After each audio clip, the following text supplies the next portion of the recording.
Okay, good morning sa lahat. Pasensya na kayo na late lang tong ating review, but still you have this day and tomorrow para mag-review. And for those of you na may exam sa Monday, I hope this one will help you. Okay? So grade and review for second quarter. Let's begin.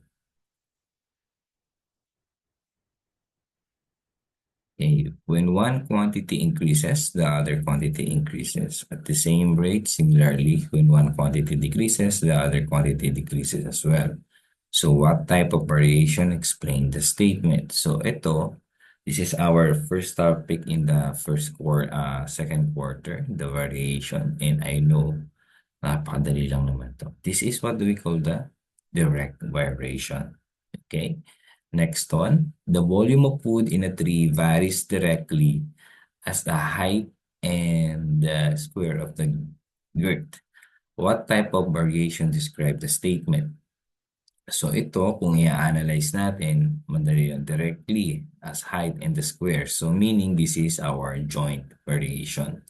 Kasi nagkaroon na tayo ng combination ng girth and then height at the same time. Which of the following tables describe the inverse variations? Kasi sinabi natin inverse, meron na siyang parang fractional setup. So may denominator na. So here, kung i-analyze natin mabuti, ito yung nagre-represent lang ng ating inverse variation. Okay? So yung every time na yung x natin is smaller, yung ating y is become bigger and bigger po siya. So in a separate way. Next is what mathematical statement describe the graph below. So notice natin yung A natin and yung B natin na coordinates. So yung 20 and then 1, then 14, then 2. So ano kaya magandang statement dito?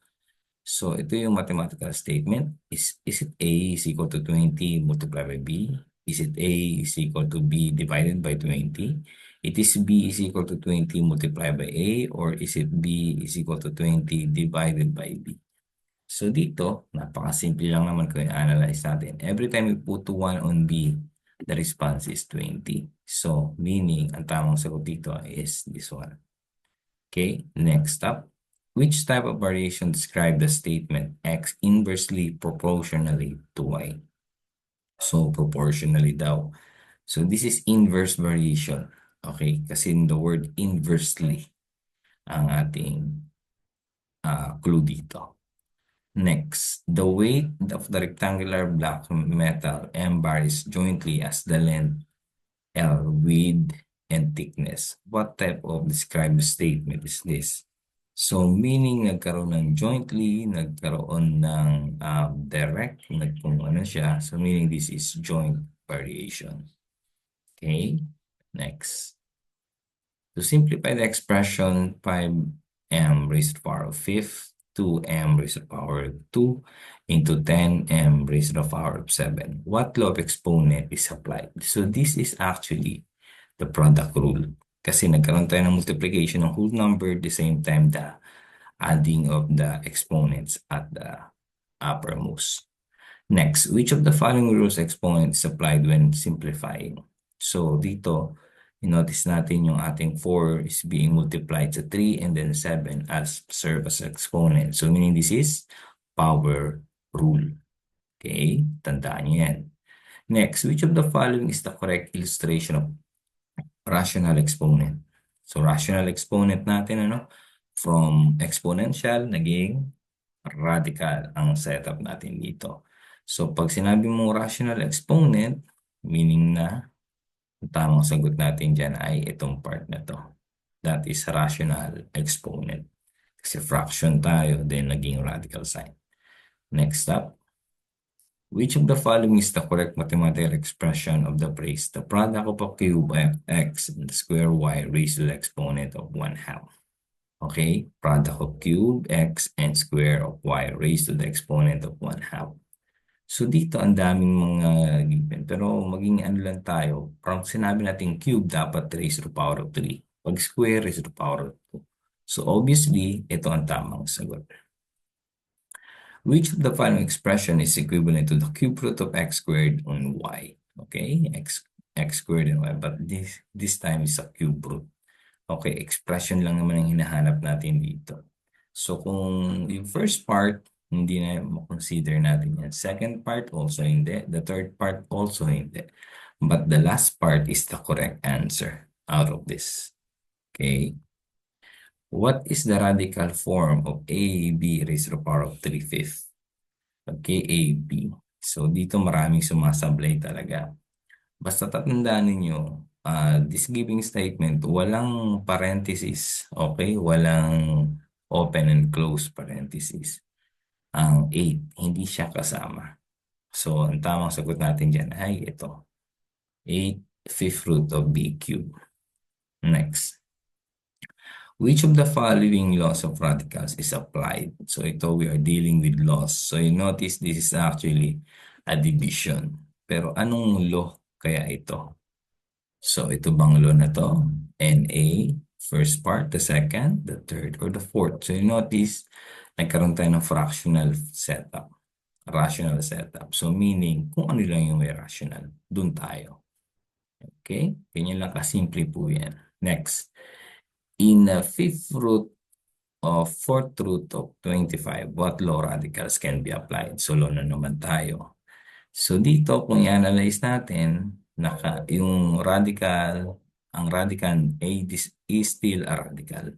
So dito, wala naman siyang nasa loob na radical maliban dun sa last part. So this is our law of radical can be applied.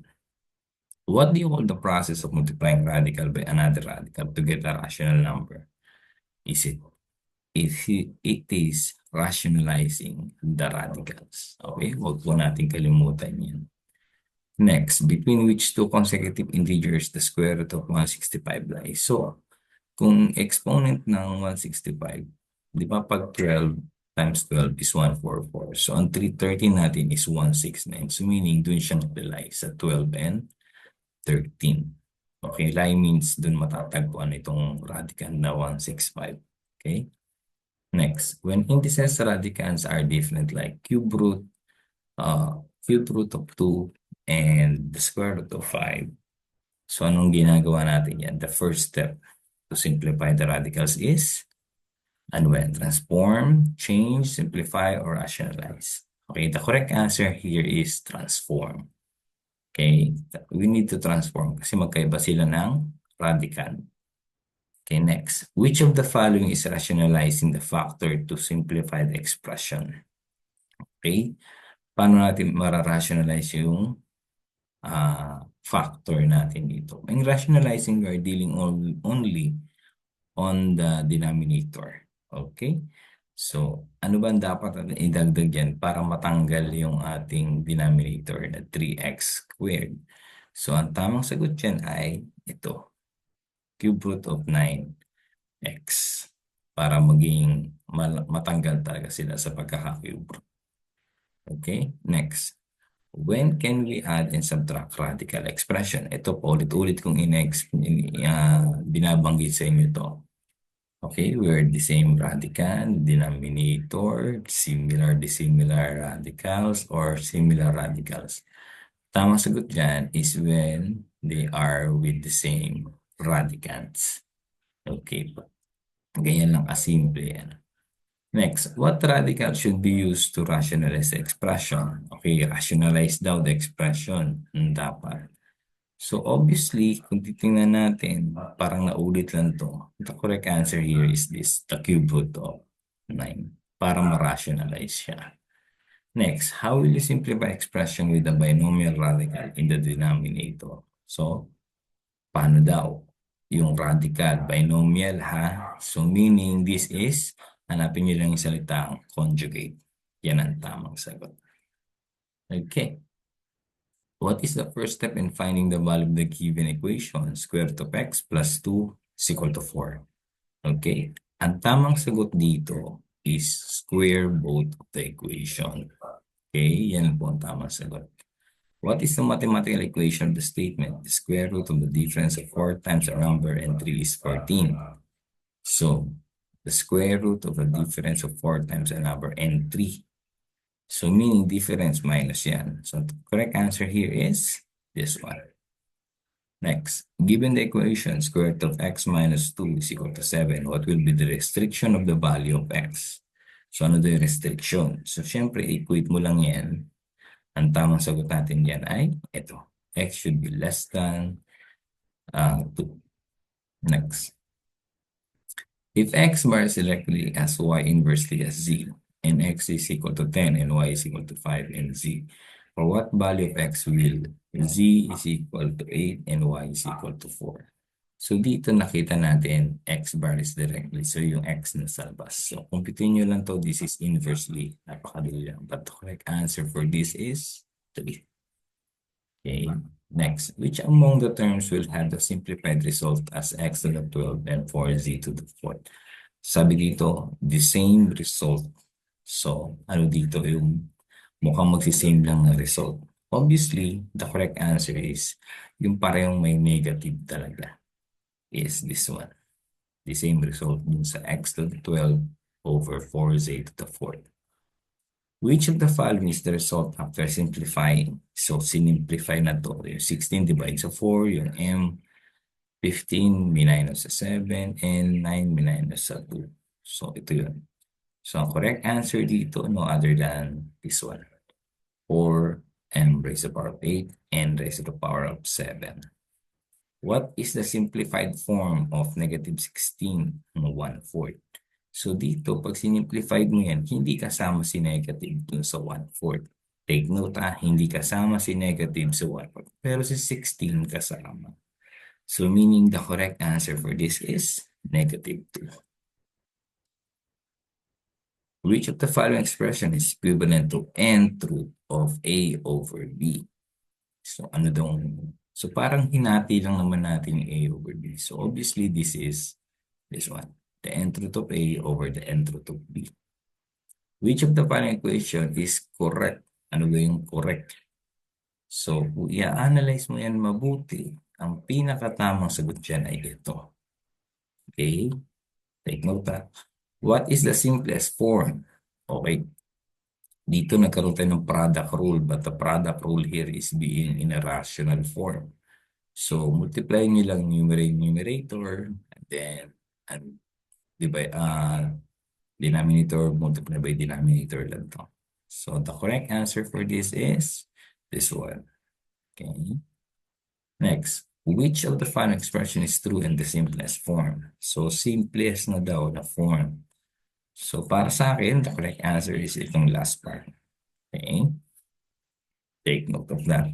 Next, what is simplified from square root of 7 plus 11 square root of 7 minus 4 square root of 7? So meaning this is similar radicals. And then all we have to do is to add and subtract the numerical, yung mismong numbers natin. So here, the correct answer is 8 square root of 7. Next, what is the product of 6 square root of 6 and 3 square root of 3? So 6 times 3 is 18. So 18, then 6 times 3 is 18, then so yung 18 has a perfect square of 9 times 2. So yung 9 na perfect square. Pag nilabas natin, 3 na siya. 3 times 18 should be 54. Okay. Next, applying the rules of radicals. What is the simplified result of square root of 3? Square root of 3a plus 2 square root of 3a. So meaning, multiply nyo lang yan. Correct answer for this is ito. Okay. 9 square root of 8. The next. What should be the simplified value after rationalizing the expression? So, again, the cube root of 5. So, ano ba ang dapat nating sagot dyan?